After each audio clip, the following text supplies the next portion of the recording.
It's been a good run for something no one ever expected to happen. It could have run much longer. With Wixoss's final GP done and the game formally shutting down, at least for now, these are the conflicting thoughts that I'm left with. While I've played plenty of trading card games in the past, this is my first time making it out to a Grand Prix level event. While I've played plenty of dead trading card games over the years, this is my first time experiencing a game's demise firsthand. I've never considered myself a Wixoss content creator specifically, but I've really made no secret that Wixoss is my favorite game, and what I hold up to as a gold standard of good game design. With it being formally graduated from the English market, I started writing this as a tournament report and retrospective on the game, but I quickly found myself thinking more generally about how games live and how they die. Going to Grand Prix Seattle, the first thing that really struck me is the importance of community to the life of a trading card game. This is something that's pretty obvious in the abstract. Someone out there is updating the wiki, answering judge questions on Discord, and building fan infrastructure for the game like Dexos and Open Bataru. But it's a very different experience actually meeting them face to face. This isn't just some corporation cranking this out, and these people aren't employees. This is all just being done by individuals for the love of the game. Indeed, this entire event was basically run by the three volunteer judges, Neat, Tetris, and Hellfire.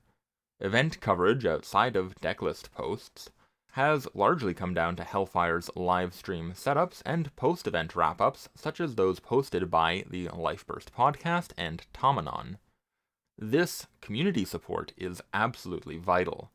In the absence of any retailers with singles, anyone who brought trades was also huge, so shout out to Fandom for completing the final iteration of my Angels deck for the low price of a Canadian toonie, and for Zippy Doo for completing my set of shiny black Tamas. And a shout out to the content creators, keeping the word of Wixoss out there. I was able to meet and play my last game, possibly ever, of English Wixoss with Tomanon, and I wish I had gotten more time to connect with some of the others, like Andrew from the Lifeburst podcast. In fact, seeing everyone that was a part of this community, I really came away wishing I had more time to meet and get to know everyone.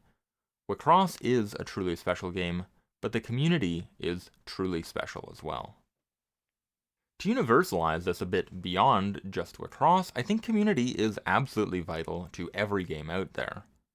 The game I've played the most right now is Gundam, and as per my video on it, I don't think it's the most robust mechanical system I've played, and the prices of sealed product are frankly insane, if you can even find any.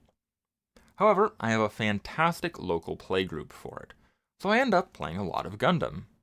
I think that's honestly the biggest struggle for small trading card games. It's really hard to build a community that's spread across the entirety of the internet. You might have a respectable number of players, but it's really hard to keep up interest if they're scattered across different countries and even different continents. That's why local events are so important, and even more important are events that bring this community together. After experiencing a single Wixoss Grand Prix, I can honestly say that there's a huge world of difference between a Discord group and actually seeing people face to face. If you really want people connected to your game, that face-and-face should ideally be weekly.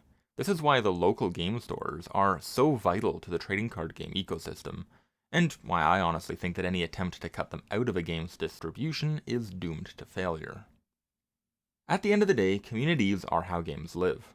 But Wixoss had a great community, and that didn't save it. So, in that case, how do games die?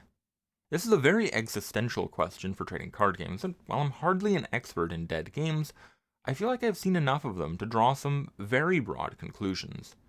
As a working hypothesis to start out, I think most dead trading card games fall into one of three categories.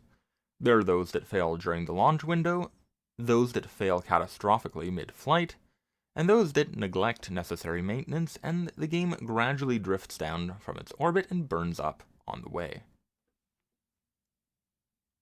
The first category is a failure during the launch window. Games like Dragonborn, Battle Spirit Saga, or a game I'll be reviewing soon, Legions, all fall into this category. Launching product is honestly the easy part for a trading card game, as hard as that is to hear sometimes.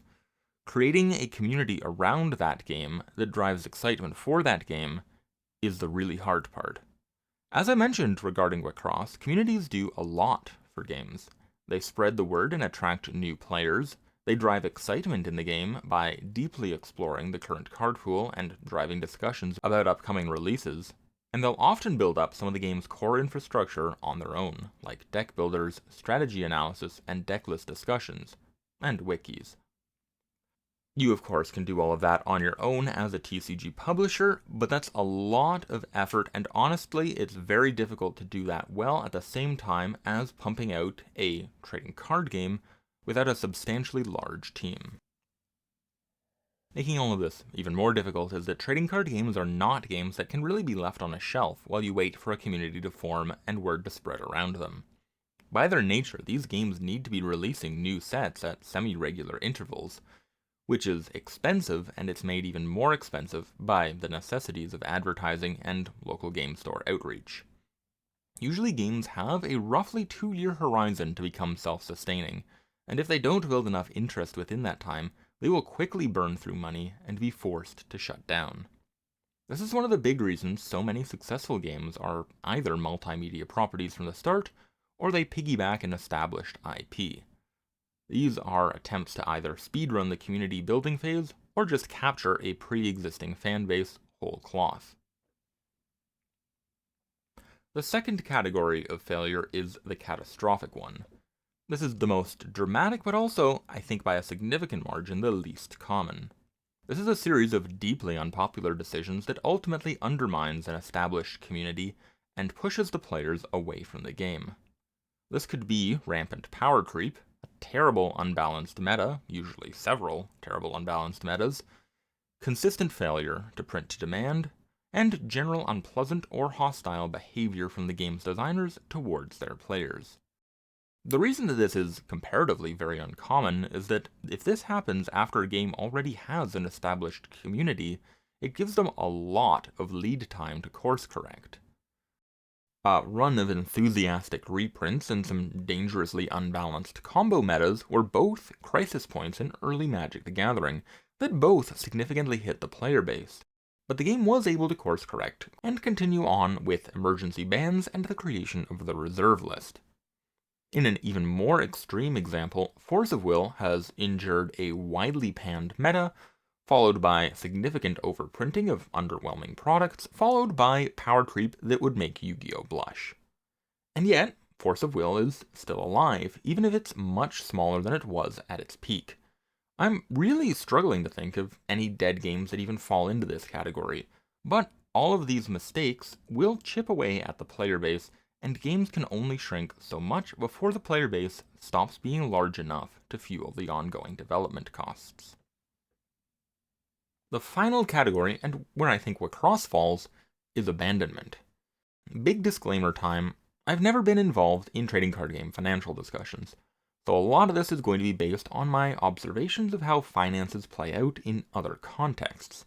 This could all be bullshit, and I would love to hear in your comments if this matches your observations as well, or if I'm way off here. With the disclaimer out of the way, while a game in the second category has run out of options to keep itself afloat, in the third category, there isn't an urgent issue demanding the game's closure, but there's also not really a convincing reason to keep the game alive. Wixoss English is a game with very marginal costs. The card's design, playtesting, art, and graphic design were already completed for the Japanese side of the game. The only costs left were much easier to bake into the cost of the product itself. That is printing, distribution, and translation. But Wixoss English was not and would never be a large profit driver, especially compared to titans like the Big Three, Bandai Games, or the upcoming release of Lorcana in Japan, which Takara Tomy is also managing. So if a bigger game, or even a game with the potential to become bigger, is competing for printers, staff, and budget, a corporation is going to think very little of cutting off a small-scale game with marginal profits like Wixoss. While I've never played it, and not paid a ton of attention to it while it was alive, I gather Future Card Buddy Fight fell into a somewhat similar demise. It had a small but very dedicated fanbase, but with Bushiroad also producing comparative heavyweights like Wixoss and Vanguard, and with more trading card game ideas in their pipeline than you could shake a stick at, there was really no motive for Bushiroad as a company to continue with an underperformer.